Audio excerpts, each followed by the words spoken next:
Hey, welcome to another segment of Real Talk with Eugene. And today I have on Real Talk the Reverend Martha Quintana. How are you, my dear friend?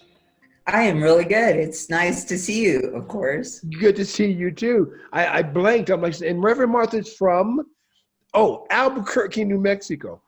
There it is. Right? Exactly. Yes, Okay. I am.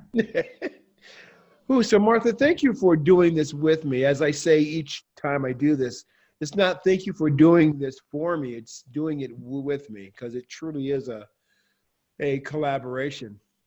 As I was saying, basically what we do is we get together here on Real Talk and have a conversation. And as you said, that's what we do best. So Martha, what's up for you? What's on your heart these days? What's going on in your life? Wow. Yeah.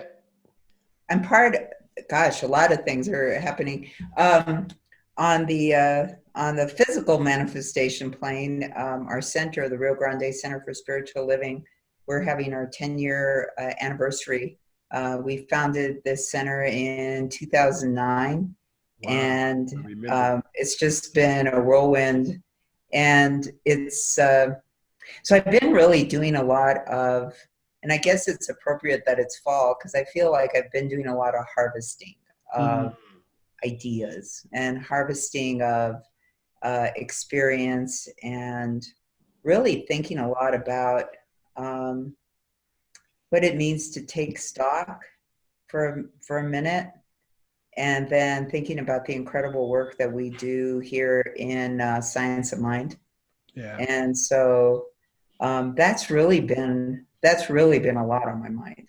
Oh, okay. Wow, 10 years. I just thought about this, Martha. As many times as I've worked with you and your practitioners and in your board, I have never been to your center that I can remember.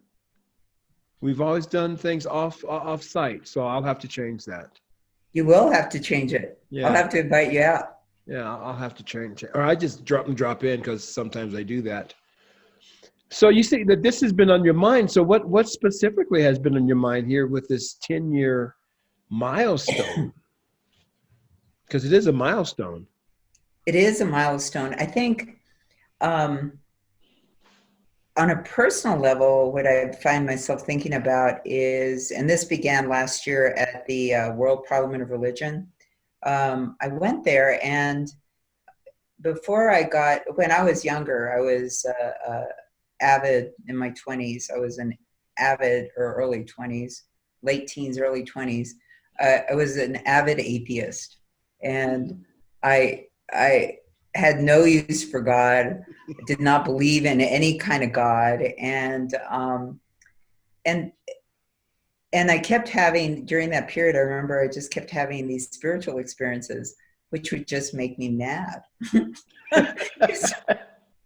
Here I am an atheist, and I'm having these spiritual experiences, and then and then I and then I get into recovery, and one of the requirements is to have a higher power, Hmm. and so that was a spiritual experience. I went home. I had a meeting. I was in a meeting one day, and this lady said to me, Martha, if you want what we have, then you have to have a power greater than yourself. And I remember thinking, I wanted what they had, which was happiness and peace. I wanted that in my life. And I went home, and I had this life-changing spiritual experience. I Hmm. just did. And after that, I began working like in the pagan community. I decided I was a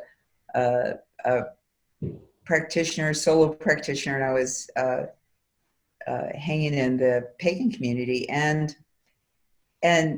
through this series of events, I ended up finding Science of Mind, and I loved Science of Mind, and I loved treatment. I loved prayer. I loved it. And the reason I loved it is it took this concept of magic and ritual and made it an everyday event. Ooh. And and there was a scientific basis for it. There was an ability to take mind and matter were the exact same thing. And this whole idea of setting intention, which was very important in that early work, but what we did is we took it to a much, we did it differently. I shouldn't, there really isn't even a comparison. And, Right. you know, but our work is the work of magic. And so I've been thinking a lot about the essence of prayer, how our prayer is different, and how that intention is what brought me into this community, took me into the ministry, and how this intention has fostered not only my own intention, of course, but a whole spiritual community of people. The people that are here are very strong-minded, and we believe very much in prayer, but not prayer of the old days. You know, we believe in mind and matter being the same thing, and the ability to have intention and to penetrate consciousness to remold condition. That's powerful. That's real, you know? So that's what I've been thinking about. Oh, not too much at all. No. You were speaking about how much you love, the teaching, and how powerful the teaching is, and how much you love prayer, and how powerful prayer is. So, and that it's different. Now, let's just assume, Martha, that there will be people watching this. Most who will be watching Real Talk here with Eugene, they know the circles. Well, we're in those same circles in terms of, the teaching and prayer. But let's just assume that there are people who will watch this that will ask you, so how is prayer different? In Science of Mind? Yes. The prayer that we do isn't, I call them the old time foxhole prayers for myself.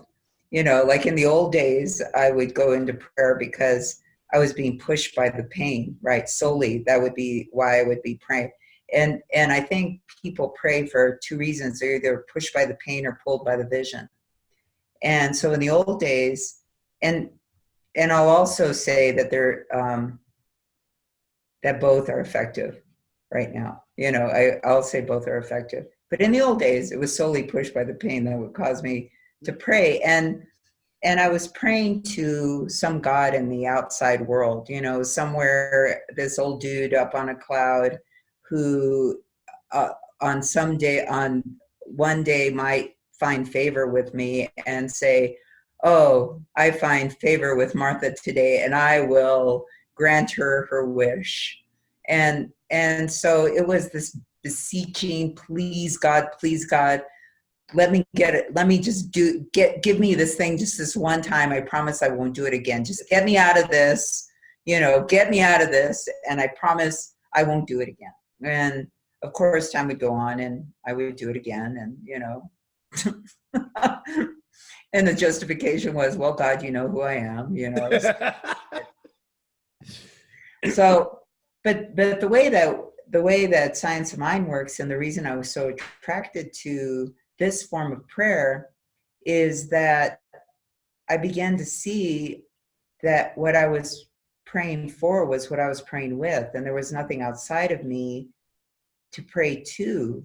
It was really, what consciousness did I bring to the prayer? Because I'm not out trying to convince God to send me favor. I'm convincing myself to be free, to let go of the limitation. I'm convincing myself that there's more, that whatever my past is not, I'm not bound by my past. The past doesn't set precedent. And because I had grown up with so much tradition, I felt like I couldn't grow beyond my own tradition. And not only can I grow beyond my tradition, but I'm obligated to do it because I'm here to evolve. And I believe that every person is the flower, is the bloom of the plant of their family. And the entire plant works to produce that bloom. Yeah. So not only are we obligated, and I use that word very consciously, obligated to be the best person we can be. It honors our family when we are exactly authentically who we're supposed to be, whether they agree with me consciously or not. Right.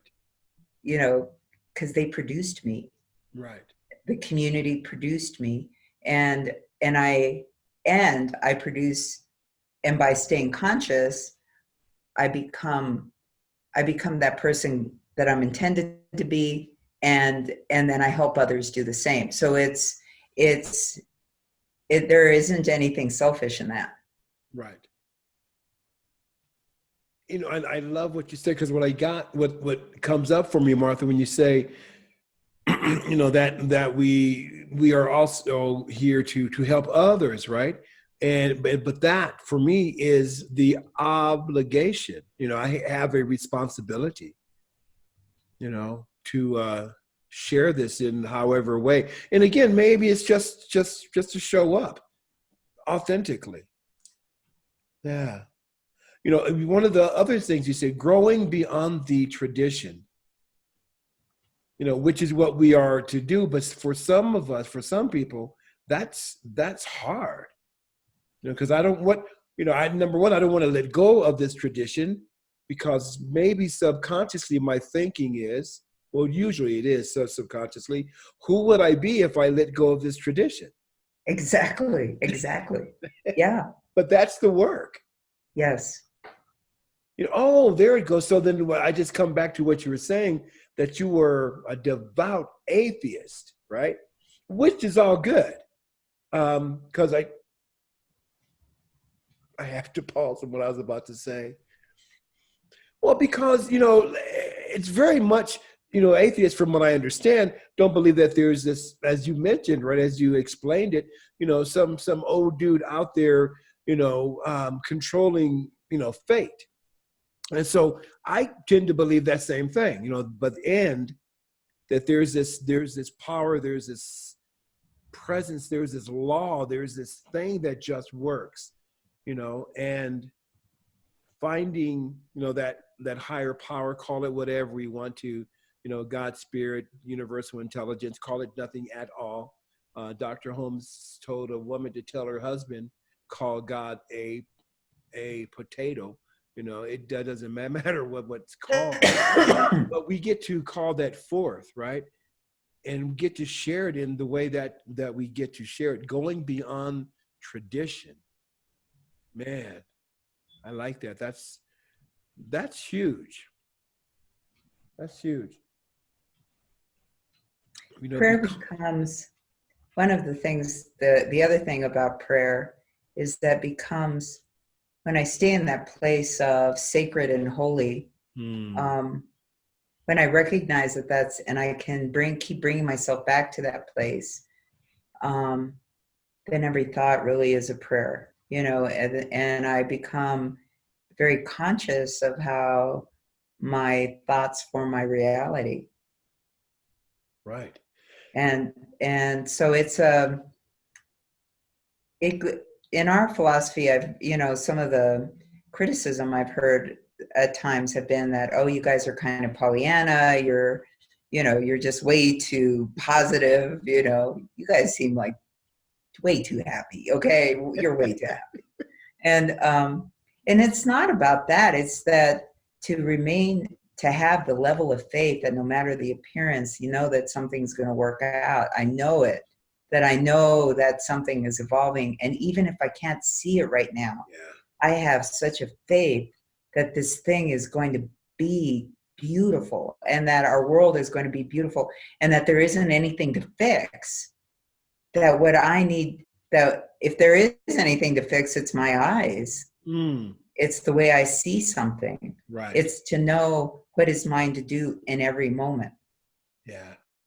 And that comes from, and that's the essence of prayer. Yeah. Not the old days where I'm just going along and until I stumble, and then I'm praying, you know. Right. Not that that doesn't happen at times too, but it does, you know, because it does. But but there's really a consciousness that comes. Yeah. This is the science part, right? Because it's called, science of mind. And I'm one of those who like to use the entire name, science of mind and spirit, because for me, that brings together the head and the heart. And it's a science, meaning that it's going to work the same way, whether it be in Denver, Colorado, or Albuquerque, New Mexico, or Peru. The principle is the same, but that's the science part. That I call, affirmative prayer, what have been referring to as there's a scientific art to it. The science is that it just works. You plant the seed, you get whatever it is that you plant. But the art part, I would see what I love is the art comes in by your individualized use of this thing called prayer, my individualized use, because we bring our own flavor to it, right? But it works. Even that beseeching type of prayer, it still works because it's law, right? It works in a different way. Oh God, please help me, because I don't want to be in this dark. And the law goes, okay, well, let me just keep you in the dark. See, my prayer is never answered, but it's always answered, always, because it's science. I love it. I love it. There was something else that you said, Martha, that was great. Magic. You had mentioned magic and ritual, but with a scientific base. Man, I'm done. But it is like magic. It's interesting. You had mentioned Pollyanna. I was doing a real talk yesterday. I think I posted it last night with Minnie Audlin, and that same name came up, and we got a chance to talk about that too. And Mindy brought out something else that's from the story, itself. Because Pollyanna, because I've been called that as well. But my comeback is always, you have to realize how much courage it takes to continue to keep focused on Yes. the good. Yes. That takes courage, that takes commitment. And Mindy brought out in terms of the story that Pollyanna was so convicted to doing that she changed the consciousness of her community. Yes. So that's powerful stuff as we continue to not only walk this path, but live it. Wow. So when I'm sorry, go ahead. Well, and that's the key, I think, is the living it, the experiencing it.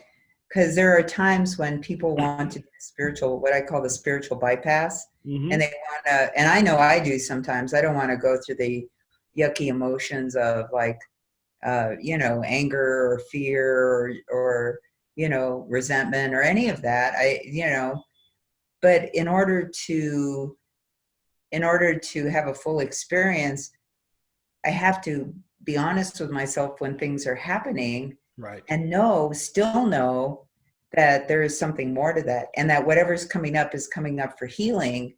It's not necessarily to inflict my opinion or my word on somebody else, but to do the work the work inside myself. Yeah. Before I take any action. Yeah. And so a lot of times people will use the word the Pollyanna as another word for a spiritual bypass, and those are two really different things. Totally different things. Totally different. I fall down, I break my arm, I get up. Yes, everything is good. No, man, my arm is broken. Go get it. Go heal that. Go get that fixed. Life is good. Yeah, it is. And go get your broken arm taken care of. And Because if you don't, it's going to set funny. Right. Exactly. Walk around anyway. What did I do with my notes? Oh, here they go. So when is the actual date of the anniversary for your center? December the 13th at 6:30 here at the Rio Grande Center on Alexander Boulevard in Albuquerque. And you are very much invited, my friend Eugene. Thank you. And as are anybody who's out in the community and watching. It's really a joyous. I'm really excited about it. Oh, good. Good. Yeah, that's going to be fun. Wow. So did you, let me ask you a question, Martha. When you started this center, did you ever think it would get to where it is now, wherever it is now? Oh yeah, I did. Ah, My vision for the center is that it survives anybody who's here. It survives our children, our grandchildren, because I do believe that spiritual community is important because we're imprinting our ideas into the fabric of human consciousness. And so because of that, it's important to launch it with such a passion and a ferocity that it brings blessings everywhere. And the people that are here are deeply spiritual people and care deeply about their community. I just feel so fortunate and honored to do this work. yeah. Yeah. I had to write down what you said. Imprinting our ideas on the fabric of consciousness. By Martha Q. But yeah, I mean, we're only in our first 10 years, but it's like going to last 1,000, you know? Right? Yeah. So you and I will be sitting in the celestial arenas, like watching from the other side at some point. Yeah, having a ball, going, wow, look what you did. Yeah. You started that. Yeah. Yeah. Pushed by pain, pulled by the vision. And we are living in times where we can actually turn on the television or the radio or just get into a conversation with people at the market and see how much people are being pushed by the pain. And we have the responsibility, I believe, the obligation, as you mentioned, to live in a way where the vibration, where people can feel that we are being pulled, that people who are being pulled by the vision are coming out more and more and more. Yeah. Well, and here's the thing. I think what people don't realize, or what a lot of times folks don't realize, is that when I'm in pain about something, a lot of times people think that I change because the pain, that I'm going to make a change because I'm in pain. But the truth is, I'm in pain because I've already changed. Right. Ooh.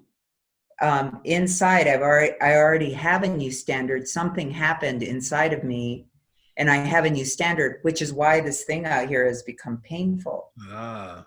And so the healing part is really to catch up with myself enough to know that that I have a new standard, and that becomes being pulled by the vision. So both of those are inherent in there. It may start out that I'm pushed by the pain, but really it's only painful because I don't belong there anymore. The shoes are too tight. I shouldn't have been doing this thing anymore. Right. And then, so inherent in each of us, because we're a biofeedback mechanism, is to really look inside myself and say, well, obviously I have a vision here. What is it? Can I articulate it? Can I refine it? Can I define it? Yeah. Yeah. And then after you say yes to all of those questions, and then what's your next step? Is then to live it. Yeah. Because there's an experience, there's a freedom that that we're seeking. Constantly, it's that hike that you get to the top of the mountain and you see the next mountain. Right. But I can't get there. I can't have that vision. I can't have that experience if I'm unwilling to even go. Yeah. Yeah. Even if I'm unwilling. Yeah, you're right. Yeah. Fantastic. Thank you so much, Martha. So let me ask you, I have one more question, my dear friend. Okay. Before we get off